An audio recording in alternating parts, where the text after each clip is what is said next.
Pananagutin daw ni Pangulong Bongbong Marcos ang sinumang responsable sa maling disenyo ng Cabagan-Santa Maria Bridge sa Isabela na dahilan ng pagguho nito.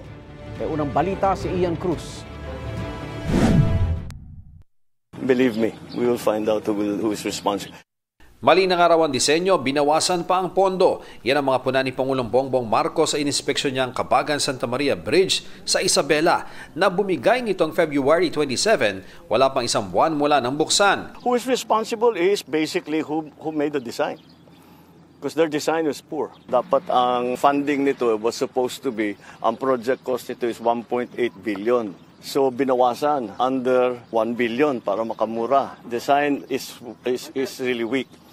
Isa sa ipinunto niya, mali ang ginamit na materyales para suportahan ng tulay. Gaya ng nauna ng sinabi ng DPWH, imbes na bakal na lubid, solid na diretsong bakal ang ginamit. Ito lang ang suspension bridge na nakita ko sa buong mundo na hindi kable. At yan na mismo ang bumigay. Ayan o. Diyan bumigay yung bakal. Kung kable yan, hindi dapat bumigay yan. Matapos ang inisyal na pagtitipid, bumaba sa 900 million pesos ang gasto sa proyekto.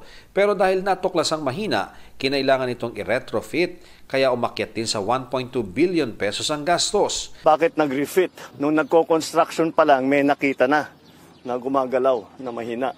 Kaya kailangan balikan at refit. So the whole process is... okay naman lang yung construction up to specifications yung kanilang ginawa. Yun lang yung specifications mali. So this is a design problem. Ngayon, mapapagastos na naman dahil kailangan i-repair ang tulay at tila mababaliwala ang natipid ayon sa Pangulo. Tinipid natin useless. Ngayon, babalik na naman tayo, gagastos na naman tayo ng malaki. Parang nagtayo na naman tayo ng bagong tulay. Ayon sa project manager, maayos ang pagkakagawa nila ng tulay na aprobado ng DPWH. Meron mga testing yan.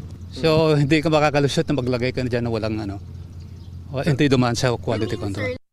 Isa raw sa naging problema ang paggalaw ng Pier 8 na isa sa mga poste sa ilalim ng tulay.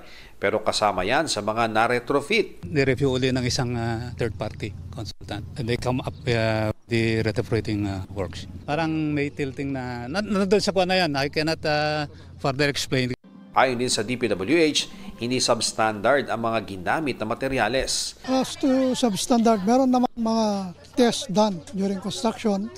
That is what I was told and seen. Sa Kamara at Senado, may mga resolusyon ng nananawagan ng imbestigasyon sa pagbigay ng tulay. Ayon sa Pangulo, mahahanap nila kung sino ang responsable sa di umano'y maling disenyo itong Cabagan-Santa Maria Bridge kung kaya umano ito nag-collapse. Pero sa ngayon, ang mahalaga muna, makumpuni ang nasirang tulay. Ito ang unang balita. Ian Cruz para sa GMA Integrated News. Igan, mauna ka sa mga balita, mag-subscribe na sa GMA Integrated News sa YouTube para sa iba't ibang ulat sa ating bansa.